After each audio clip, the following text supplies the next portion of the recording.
In this video, we will talk about the principle of inclusion and exclusion.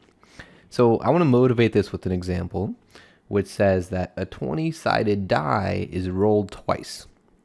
Now, how many ways can the sum of the rolls be 21 or the second roll be even? So, typically a die has 6 sides that are numbered 1, 2, 3, up until 6. But here we have a 20-sided die. So they're numbered 1, 2, 3, up until 20. Okay, so we roll this die, and on top, one of these numbers will show up. Like maybe it's 3 or maybe it's 9. Okay, so I want to know how many ways there are for the sum of the rolls, we're rolling it twice, to be 21, or the second roll being even. So at first glance, because we see the word or here, that makes us think of cases. And it seems like there are 2 cases. First case being the sum of the rolls is 21, and the second case being the second roll is even. So one question we might ask is, well, if I'm trying to count the number of ways that this could happen, is that just going to be the number of ways that the sum is 21 added to the number of ways the second roll is even?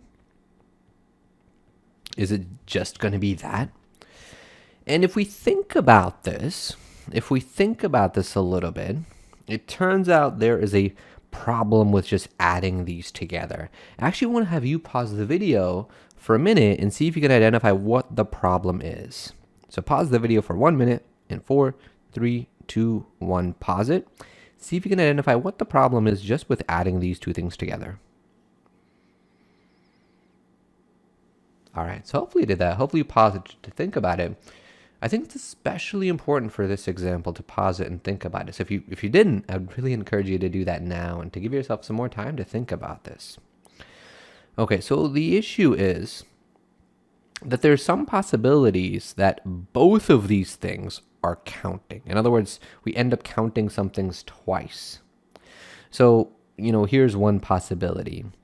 If the first roll was something like 3 and the second was 18, well, that falls into this category. The sum is 21.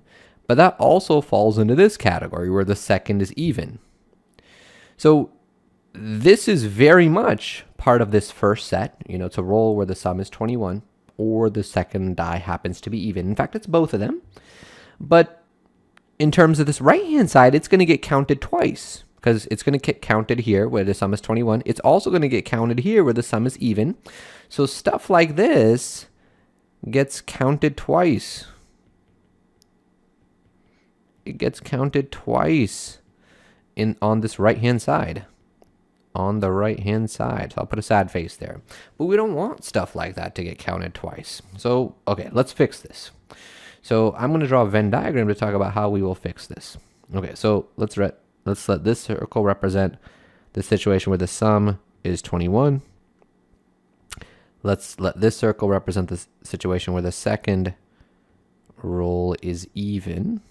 The second roll is even. So having the first die be a 13 and the second one be 18, it would fall into this middle region, this intersection of the 2 sets.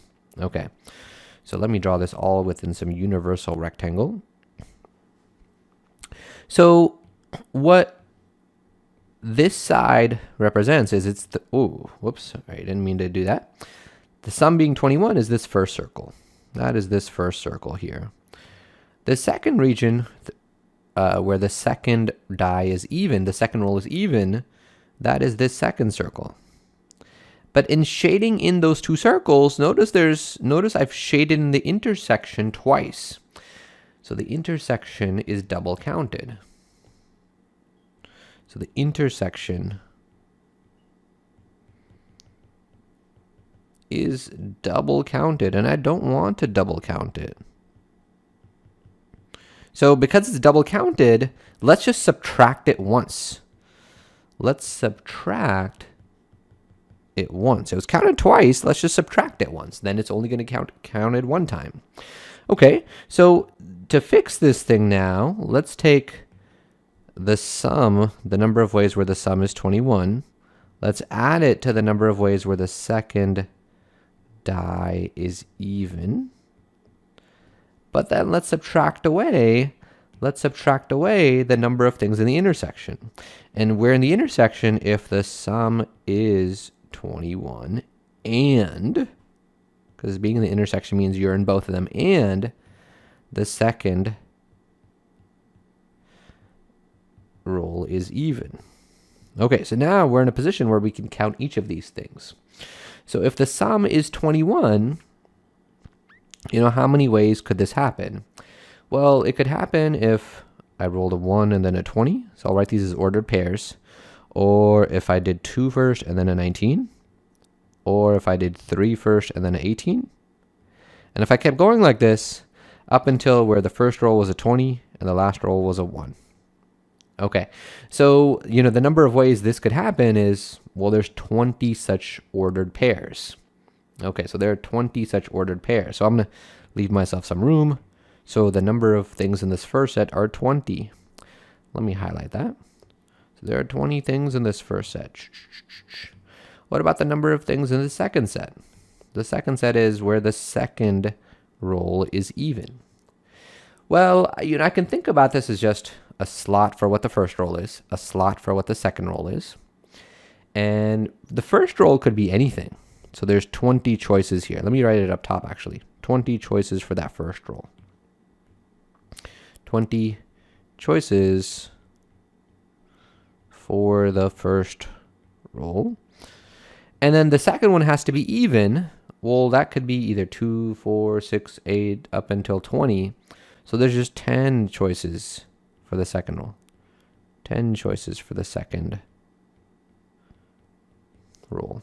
Okay, because that one has to be even. And there's just 10 choices of an even number between 1 up until 21. Okay, so if we multiply those together, 20 times 10, I'll get 200. We'll get 200. So let's highlight that. So the second one being even, that is 200. And then finally, we got to subtract away this final set where the sum is 21 and the second roll is even. I'll put this in a different color. Let's put this in a different color. In fact, let me just make the highlighting colors consistent from what I have above. So the sum being 21, I was highlighting as green. So let me switch those real quick. Let me just switch those colors. So let's make that first set be green. Let's make the second one be blue, just to keep it consistent with what I have above. Okay, and now this last set, maybe I'll put this in pink. If the sum is 21 and the second roll is even, well, there's just a limited number of ordered pairs that could make this happen. These are things like 1, 20, or 3, 18, 5, 16. I keep increasing the first roll by 2 and decreasing the second roll by 2, up until when you get to 19, 2. And if you count all these ordered pairs, well, there are 10 such ordered pairs. We have 10 ordered pairs here.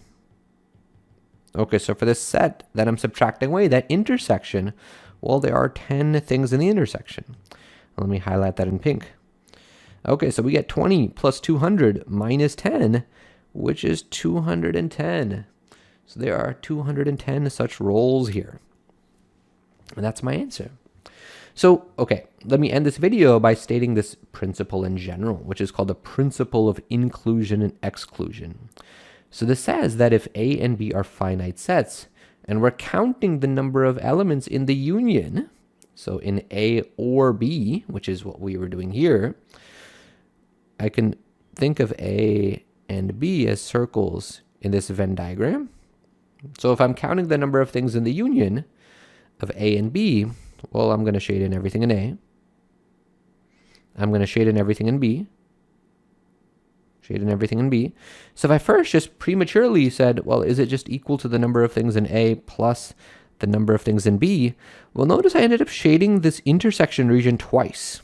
So I have to subtract that intersection away once. So minus the number of things in the intersection. Again, the reason why we subtract it away is it got double counted. This intersection got double counted, so I got to subtract it once. Okay, and in the special case where my two sets are disjoint, so if the two sets A and B happen to be disjoint, well, then when you count the number of things in the union, it's going to be equal to just the number of things in A plus the number of things in B. And we don't have to subtract away this intersection because now if they don't overlap and you just count the number of things in A and the number of things in B, well, nothing got double counted. So there's nothing to subtract away. I can also see that as, well, there is no intersection. So the number of things in the intersection would be 0. So even if I were to write that here, I would just be subtracting 0, which doesn't change it. And there we have it. This is the principle of inclusion and exclusion. At least in the simpler case, when I just have two sets. This can get generalized for even more sets.